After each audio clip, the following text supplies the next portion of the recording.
afternoon, guys. Hope you're well. Nights on either side as usual. Set embargo part ways through towards the end. So 10:30 on Saturday evening. Take a show of hands. We'll come to as many as we can. That was great. Hello, Pep. Can you describe to us what the feeling was like amongst the players after the Arsenal game the other night? Normal as usual. Nothing special. So we make a recovery game, a recovery training session, and training. And after today is day off. So nothing special. The brutal physical challenge that you've got to go through now, though, for the rest of this season, because you've got so many games.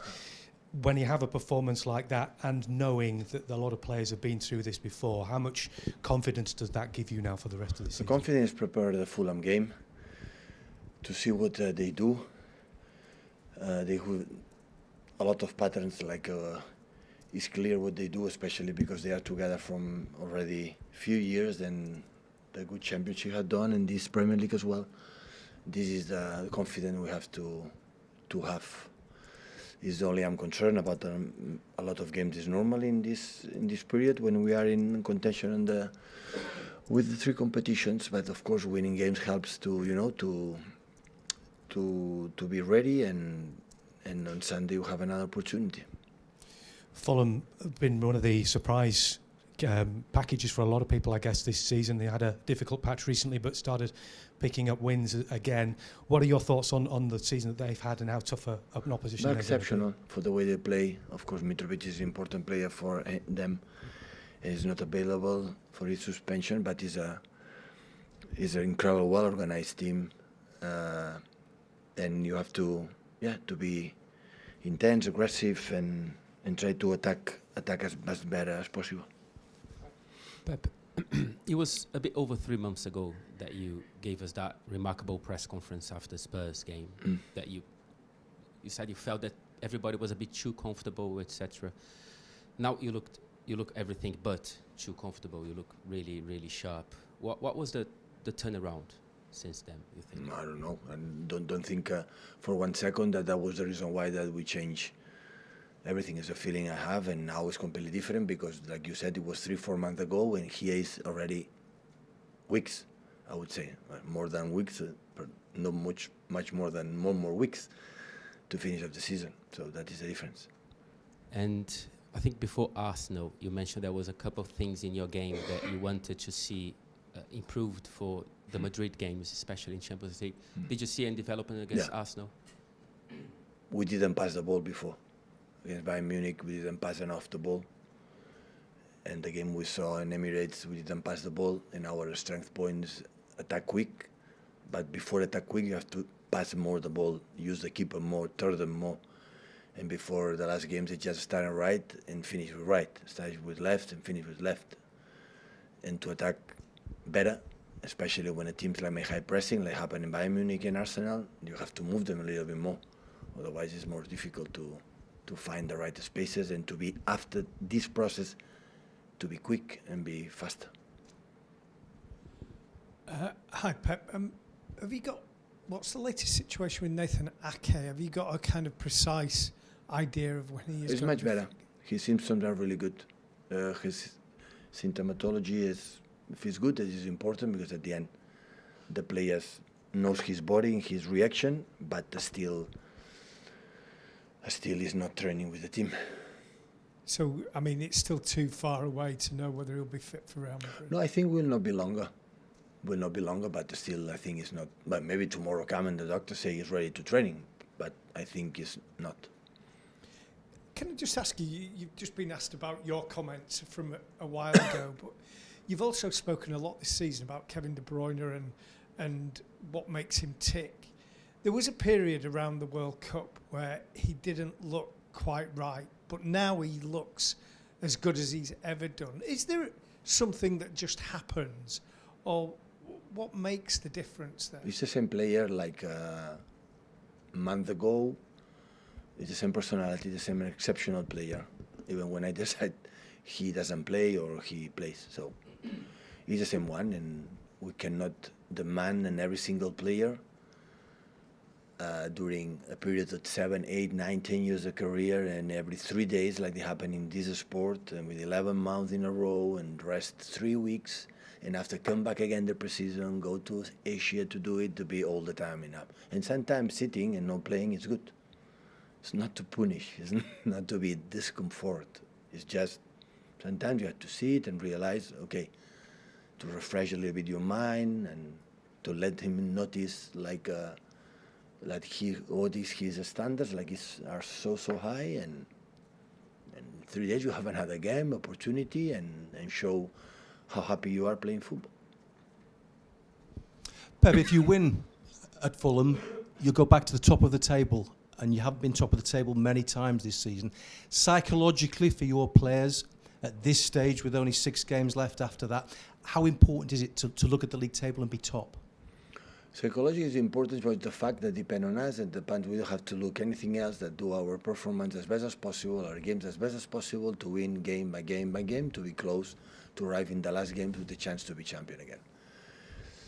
So the people start to say, and I had a feeling, it's over, it's over, it's over, and it's not over.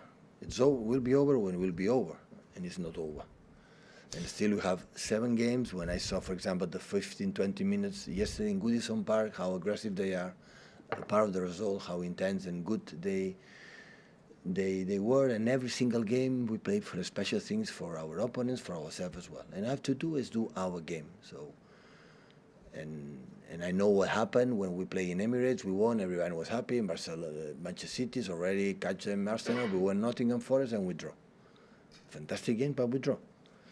Now we won. We have to go to the Fulham, and the stadium is a special stadium with an incredible organized team, a good team. This is the point. So, and we will do our job, so we will be closer. But nothing is for granted, and I don't feel absolutely. We were happy, of course, and satisfied for the last game, for the performance we played, but that's all. The day after is okay.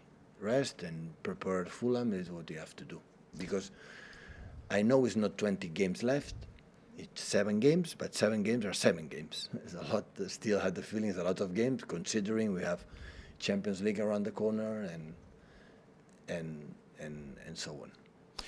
Bearing in mind where you're at now in the season, you must have, though, tremendous trust in your players now to get the job done. Don't misunderstand me. We were right now third in the position, 10 points behind hypothetical leader. I would trust to my players.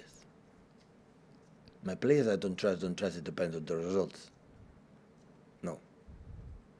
So my players is quite similar sometimes like all of you, like is we win and the tactics are good, and the win the decisions are bad. So the players are the same. So I have to win them every single day, seduce them every single day. With the decision we make, it works, and after to win in the games. But the trust on them not depends after 7 years together about the results at all. Absolutely not. Because lose is part of the competition. And what is nice, I said, is we are there to try to do it. And of course, we are a good momentum. Everyone except Nathan, but we'll be back soon. Everybody's fit. Everyone wants to play, and the feeling is good. But we have to prove it again. So if we don't get results to Fulham, we'll be in the same position than before Arsenal. We'll be maybe in their hands, in Arsenal hands. You have to try to avoid it as much as possible. You've been a manager 16 years now, I think, bearing in mind your time at Barcelona and Bayern. How good is this side now compared to the sides you've managed over all that time? All the sides I have since I started my managerial career have been exceptional. There is not one team I training, even the second team from Barcelona, Munich and here. All the teams gave me as exceptional, all of them. I think that there are 3 games, I think, before the Champions League restarts. Have you had a chance in your schedule to start watching Real Madrid's games, to start putting a plan together? I have an idea for the fact that how many we played last season, and many sometimes during the year I saw Spanish League and AC Madrid, so I have an idea more or less, but specifically if they change something regarding last season, because it's the same manager, Carlo, and so, but still, no, it's normally I always concerned with the next game. I would not pay attention to anything else than Fulham game. Is it quite hard, though, when that game is so big and is only a couple of weeks away? When you are 10, 50 points behind leader, maybe. Yeah, you prioritize maybe Champions League, but now we don't have time to prioritize anything. Premier League is so nice, it's so attractive, and be champion is right now is quite similar level that you can tell me a Champions League. The people say why, because you don't have it. No, it's not true. So Premier League is a Premier League. It's 11 months. It is every week against everyone. So my attention is Fulham, and after will be West Ham, and after will be Leeds, 100%. And after Leeds, I have enough time, not much because it's Saturday, Tuesday, but with of course my team helps me a lot. So I have time to prepare Madrid. Just following on from what Fred was saying earlier about the sort of change in performances and results. Last season, Fernandinho gave quite a passionate address to the squad in January time, I think, about standards. Without him at the club, has there been anyone that's stepped up and done similar this season? Yeah, a lot of them. They're important figures. Gundo, Kyle, Scott Carson. So, yeah. Ruben. I have important figures that they lead and they are there. Rodri making a step in that sense. So there are important figures that make that role, of course. What have you got any sort of specific talks that they've had with the players that you can remember this year after any specific games? No, normally it's about the game itself. After 6-7 years, I don't talk much with the players. Just the moment we have to talk. And sometimes when some actions, not a specific player or myself or whatever, do right, left, not in the right line, you have to do, you have to notice. You have to talk. Always for the benefit to get better. So not to be discomfort on something. So when I see what I don't like anything about the club, when one club is flat, one club is, good or bad, no matter. That is the worst. And sometimes, after winning the past, sometimes you have to, myself, the club itself, have to say, whoop, you have to be, the charisma, have to be a charisma team, charisma club, organization. Charisma is a word like show passion, love. And this is the key point. Periods, weeks and months, sometimes, It's like a routine. Another game, yeah, it's in September, you have a lot of time. When that's happened, this is the worst. This is when you have a team alive. Even he's so angry and upset when you lose, that's good, he's alive. But when he's okay, you lose, well, I have time, we win, well, another win. It doesn't matter. That, at the end, that's why I said when it's at the end of the season, it's close, people is not flat anymore. See the holidays, see the titles there, or fighting for the titles. When that's happened, it's really good. Yeah, hi Pep. After you beat Arsenal in February, you then went and dropped 2 points at Nottingham Forest. The game after, how sort of important is it you don't slip up again, after such a big win? Nottingham Forest, we had some margin. Now we don't have margin. We have 7 games, but they have 5. So it's almost really, really close. So, but maybe I put a bad example because always I demanding the performance, and the performance against Nottingham was one of the best. So we conceded 1 shot on target and we had no clear chances beyond. And we played really good. After incredible demanding game in London, come back late, and after 2 days travel to Nottingham and play there. So the team behaved incredible, but we dropped points, and of course we had to try to avoid it. And just one more, Pep. You spoke before about finishing in the top 4 as sort of the first trophy of the season. I think you need 1 point, so you got the champagne chilled. And yeah, it's ready there. So look, Arsenal is already in Champions League. Ask to the owners from Arsenal or CEO from Arsenal, what does it mean after 6-7 years out of the Champions League being in the Champions League? So next season Arsenal will be playing the elite, in the best teams in Europe, in the incredible fashion competition and nice competition, and we'll be there. It's a success, absolutely. So, and I didn't know how many points we left. I just won. I thought we are close. That is a reality, and hopefully tomorrow on Sunday, we can achieve it. You talk about how you've been together for 7 years, and your sort of trust in your players. I'm just wondering what's the sort of pre-match routine for you in the dressing room? Is it your input sort of purely tactical, or is it motivational as well? They have to know that they know me by my face express. I think like every one of us express a lot of things. When we win, I'm happier. When I lose, I'm more, So, but I think it's normal for every person. It's my job. I care my job, and when we are happy the day after Arsenal, or the day after Bayern Munich, or whatever, I'm a happy person. I sleep better and I prepare better. But and in that situation, I talk more with the players. When I like this, I don't want to talk because I'm concerned what they have to do. I talk with my staff, backroom staff. This is my routine, and that's all. But after 7 years, so sometimes, and I think it's good, don't see each other, don't talk each other, because we know perfectly well, don't be involved. It's good, because after, when we talk, every 3 days, games, you have to be effective. And the last time you had to give a motivational speech, when was that? I don't give motivational speeches, so I'm not I didn't read books about, motivational, these kind of things.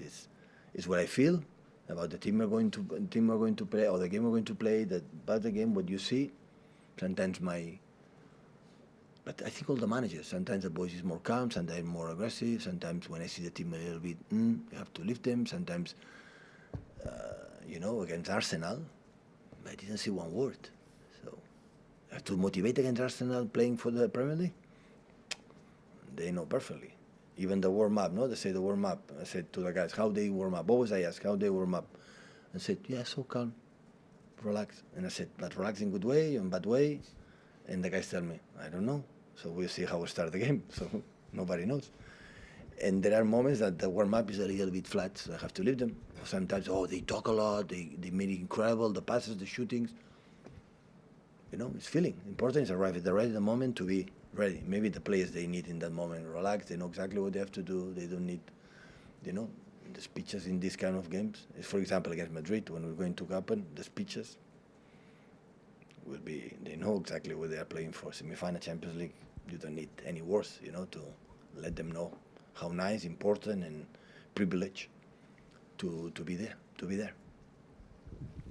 Hi Pep, you've been chasing Arsenal for so long and still are, but like you say, people are now saying... Who, sorry? Man City, yeah. Been chasing Arsenal. Yeah. And you still are, but now people are saying it's over after Wednesday. Is that the challenge now, to make sure that the players kind of shut out that noise? Yeah, I think it's what it is, yeah. I think because I know perfectly Mikel, I think the players know it, they will not give up. Because the real prize, or one of the real prizes is done, Champions League next season, and they will not give up. And when you have 10 points in front, I would say, yeah, it's almost over. But the reality today, we are 2 points behind. They say, yeah, 2 games left, but I've said it will be respectful for the teams who have to play West Ham and Brighton. We have to beat them. So after beat them, I will be agree with you, but still we have to play. And the reality, we are behind. If today finish the championship, they are champion. So that's why but it's normal, the tendency, what we have done in the past. Arsenal long time is not there. Long time we are making the last 15 games without defeat, 7 games I think in the Premier League winning games. So that's why, always I said to the players before Arsenal, what happened in the Arsenal in the last games, 3 draws, 1 defeat, can happen to us. They know it's impossible. No, my friends, it can be possible. You can lose games and drop points in 1 week. And that you have to be if you are aware of that, and that will be easier for us, don't drop points. Embargo for 10 days.